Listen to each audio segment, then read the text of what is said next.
ರಾತ್ರಿ ಮಾಡಿರುವ ಅನ್ನ ಬೆಳಗ್ಗೆ ಮಿಕ್ಕಿದೆ ಅಂದರೆ ಈ ರೀತಿ ಬಿಸಿ ಬಿಸಿ ಖಾರ ಪೊಂಗಲ್ ಕೂಡ ಮಾಡಿ ತಿನ್ಬೋದು. ಎಲ್ಲ ಟ್ರೈ ಮಾಡಿ ನೋಡಿ, ರುಚಿ ಅಂತೂ ತುಂಬಾ ಚೆನ್ನಾಗಿರುತ್ತೆ. ಹಾಗೆ ಈ ರೆಸಿಪಿ ಮಾಡೋದು ಸುಲಭನೇ. ನಾನಿಲ್ಲಿ 1 ಕಪ್ ಅಷ್ಟು ರಾತ್ರಿ ಅನ್ನ ತಗೊಂಡಿದ್ದೀನಿ. ಬಾಣಲಿಗೆ 1 ಕಪ್ ಅಷ್ಟು ಹೆಸರು ಬೇಳೆನ ಹಾಕೊತಾ ಇದ್ದೀನಿ. ಕಮ್ಮಿ ಹುರಿಲೆ ಹಸಿ ವಾಸನೆ ಹೋಗೋವರೆಗೂ ಹುರ್ಕೊಂಡ್ರೆ ಸಾಕು. ನೋಡಿ, ಈ ರೀತಿ ಕಮ್ಮಿ ಹುರಿಲೆ ನಾನು ಹುರ್ಕೊಂಡಿದ್ದೀನಿ. ಸ್ವಲ್ಪ ಕೆಂಪುಗಾದರೆ ಸಾಕು. ಈಗ ಇದು ರೆಡಿ ಆಗಿದೆ. ನಾನು ಪಕ್ಕಕ್ಕೆ ಇಟ್ಕೊತಾ ಇದ್ದೀನಿ. ಕುಕ್ಕರ್ಗೆ 1 ಪಾತ್ರೆ ನೀರು ಹಾಕೊತಾ ಇದ್ದೀನಿ. ಹುರಿದಿರುವ ಹೆಸರು ಬೇಳೆನ ಹಾಕೊತಾ ಇದ್ದೀನಿ. ಹಾಗೆ 1/4 ಕಪ್ನಷ್ಟು ಅಕ್ಕಿ ಹಾಕೊತಾ ಇದ್ದೀನಿ. ರಾತ್ರಿ ಉಳಿದಿರುವ ಅನ್ನ 1 ಕಪ್ ಹಾಕೊತಾ ಇದ್ದೀನಿ.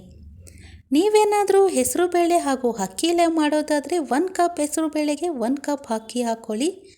ಪೊಂಗಲ್ಗೆ ಈ ರೀತಿ ಈಕ್ವಲ್ ಮೆಷರ್ಮೆಂಟಲ್ಲೇ ಮಾಡ್ಕೊಳ್ಳೋದ್ರಿಂದ ರುಚಿ ತುಂಬಾ ಚೆನ್ನಾಗಿರುತ್ತೆ. ರುಚಿಗೆ ತಕ್ಕಷ್ಟು ಕಲ್ಲುಪ್ಪು, 1/4 ಸ್ಪೂನಷ್ಟು ಅರಿಶಿನ ಹಾಕ್ಕೊಂಡು ಚೆನ್ನಾಗಿ ಮಿಕ್ಸ್ ಮಾಡಿ ಈ ರೀತಿ ಲಿಡ್ನ ಕ್ಲೋಸ್ ಮಾಡ್ತಾ ಇದ್ದೀನಿ.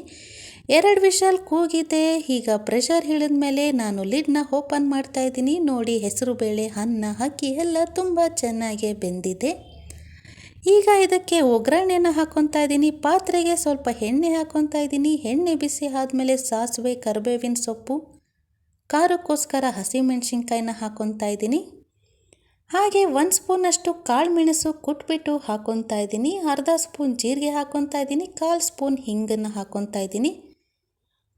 ಜೀರಿಗೆ ಅರ್ಧ ಸ್ಪೂನ್ ಹಾಕ್ಕೊಳ್ಳಿ. 1 ಸ್ಪೂನ್ ಮೆಣಸು ಹಾಕ್ಕೊಳ್ಳಿ ಸಾಕು. ಜೀರಿಗೆ ಜಾಸ್ತಿ ಹಾಕ್ಕೊಳ್ಳೋಕೆ ಹೋಗಬೇಡಿ. ಈಗ ಅದೇ ಪಾತ್ರೆಗೆ ಬೆಂದಿರುವ ಅಕ್ಕಿ, ಅನ್ನ, ಬೇಳೆ ಹಾಕ್ಕೊಂಡು ಮಿಕ್ಸ್ ಮಾಡಿ ಈಗ ಗೋಡಂಬಿನ ಹಾಕೊತಾ ಇದ್ದೀನಿ. ಸ್ವಲ್ಪ ಕಾಯಿ ತುರಿ, ಸಣ್ಣಗೆ ಹೆಚ್ಚಿರುವ ಕೊತ್ತಂಬರಿ ಸೊಪ್ಪನ್ನು ಹಾಕ್ಕೊಂಡು ಚೆನ್ನಾಗಿ ಮಿಕ್ಸ್ ಮಾಡಿ. ಇದನ್ನೆಲ್ಲ ಚೆನ್ನಾಗಿ ಮಿಕ್ಸ್ ಮಾಡಾದ್ಮೇಲೆ ನಾವು ಸರ್ವ್ ಮಾಡ್ಕೊಬೋದು.